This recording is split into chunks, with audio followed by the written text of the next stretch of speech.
салом тамошобинони азиз, хулосаи хабарҳои муҳими душанбе 7 майи тоҷикистонро аз пойгоҳи хабарии бомдод бароятон пешкаш мекунем. шурӯъ мекунем аз як нигоҳи кӯтоҳ ба сархати хабари муҳими рӯз. дар ин барнома ҷанҷолу даштномаҳои писари муфтии собиқ дар масҷид. рӯзи 7 май боз ду ҳавопаймо натавонистанд аз душанбе мусофиронро ба русия бубарад. як сокини ҷамоати чилгазии Исфара дар Боткан дар боздошт қарор доштааст.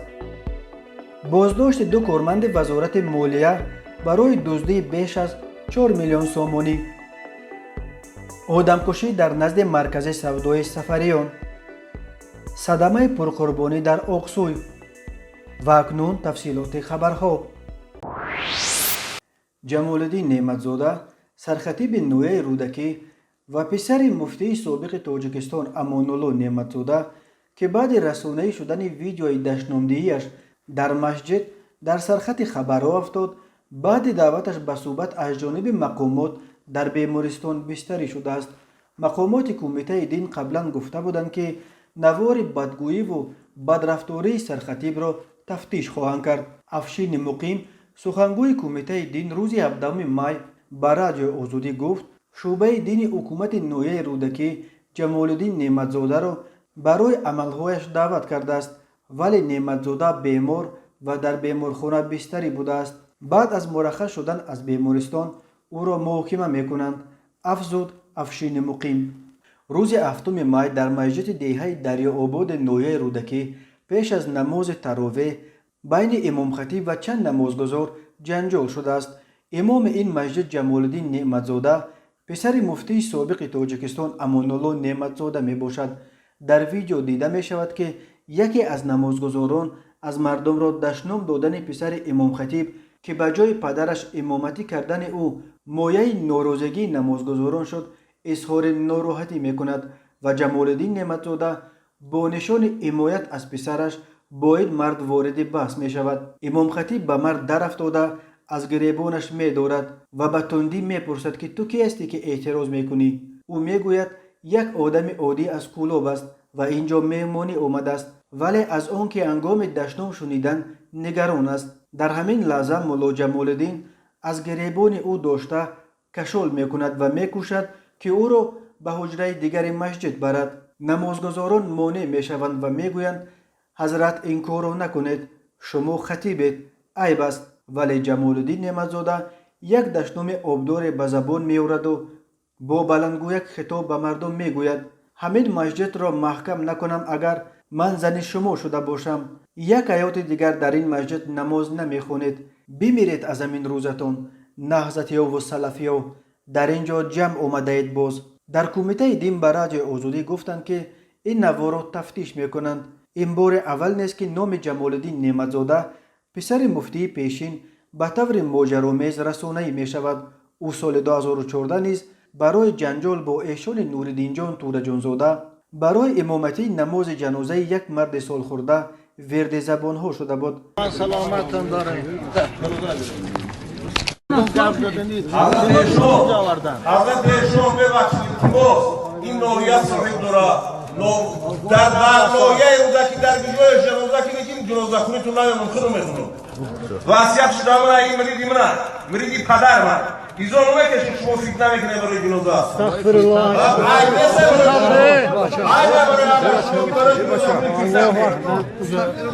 боздошти Махдуми Абдулҳақ, имомхатиби масҷиди марказии ноҳияи Шоҳмансур, баъд аз маросими дафни домулло Ҳикматуллои Тоҷикободиро низ бархе ба ихтилофи байни ӯву Ҷамолиддин Неъматзода дар пай ба ихтиёри Махдум Абдулҳақ гузаштани масҷиди Ҳазрати Мавлоно, ки қаблан дар ихтиёри ноҳияи рӯдакӣ буду имоматиашро Ҷамолиддин Неъматзода дар даст дошт, рабт медиҳанд.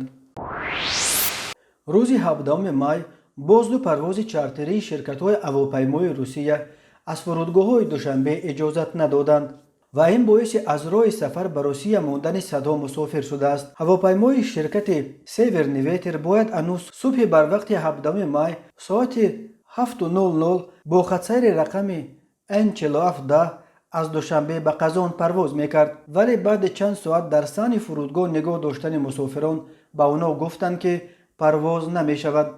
شرکت سیور نویتر از 11 مای در راه انجام پروازهای چارتریش از شهرهای تاجیکستان دچار مشکل شده است و این باعث در فرودگاه‌های دوشنبه و خوجند در ماندن چندین هزار مسافر این شرکت روسی شده است. روز 17 مای از فرودگاه دوشنبه می بایست ساعت 12:20 هواپیمای شرکت روسیه S7 با خطسیر رقم 75552 به نوسیبیرسک پرواز میکرد، ولی تا زمانی که این گزارش آماده میشد به این هواپیما نیز هنوز اجازت پرواز نداده بودند و بار آخر شروع پرواز را تا ساعت 15:55 به وقت دوشنبه به تأخیر انداخته بودند. تنها پروازی که روز 17 مای از فرودگاه دوشنبه به روسیه انجام شد پرواز هواپیمای شرکت ساموین ایر به مسکو از طریق قرشی ازبکستان بود.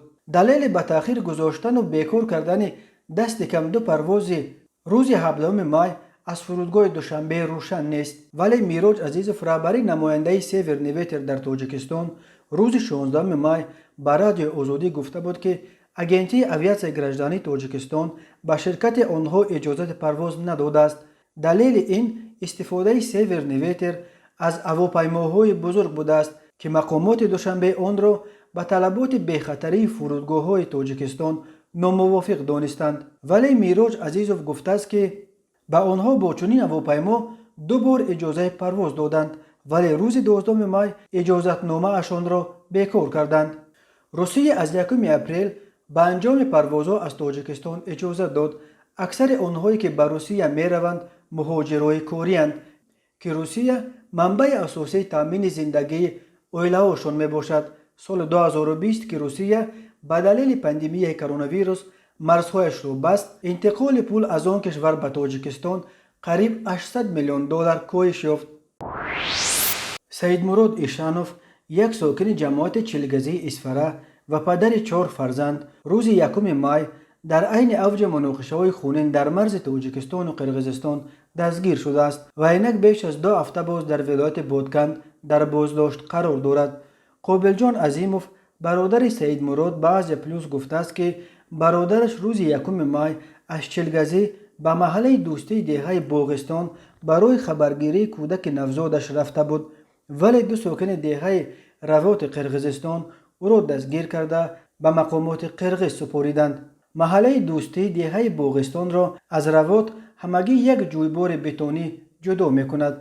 همسرش 3 روز پیش تولد کرده به دهه باغستان نزد مادرش رفته بود. برادرم برای دیدن آنها رفت. از آنجا 2 شهروند عادی قرقیزستان او را به حدود خود گذرانیده برده به میلیسای بادکند سپاریدند. میگوید قابل جان عظیموف. به گفت او کارمندان میلیسای ولایت بادکند برای رهایی برادرش 4000 دلار طلب دارند. قابل جان عظیموف در نامش به رئیس شهر اسفره و رئیس ولایت سوغد نوشته است که آنها از حساب استاگی روز میبرند و توان پرداخت چنین پول زیاد را ندارند. ولی نورالدین کریموف، رئیس جماعت چلگزی شهر اسفره، در صحبت به آزیا پلوس قضیه را کمی دیگر تصویر کرده است. شب 30 اپریل آتش بس اعلان شد. روز 1 مای به خانه کدام شناس قرقیزش گذشته رفته است. آن روز نظارت جدی بود و ما خودمان هم یگان قرقیز را اجازت گذشتن نمیدادیم. چه خیل شده است و گذشته است رفته است. آنجا سرحد تنها یک جویبار جدا میکند، از آنجا گذشته است.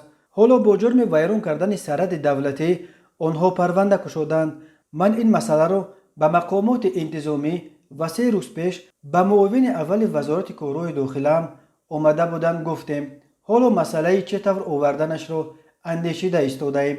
در پایان ماه اپریل در مرز اسفره و باباجان غفوروف تاجیکستان با ناحیه بادکند و لیلک قرقیزستان مناقشه خونین سر زد که با دست کم 55 کشته و حدود 240 زخمیش پرقربانی ترین مناقشه در تاریخ هم مناقشه مرزی تاجیکستان و قرقیزستان و هم در تاریخ تمام مناقشه های مرزی 10 ساله های آخر در آسیای مرکزی دانسته می شود.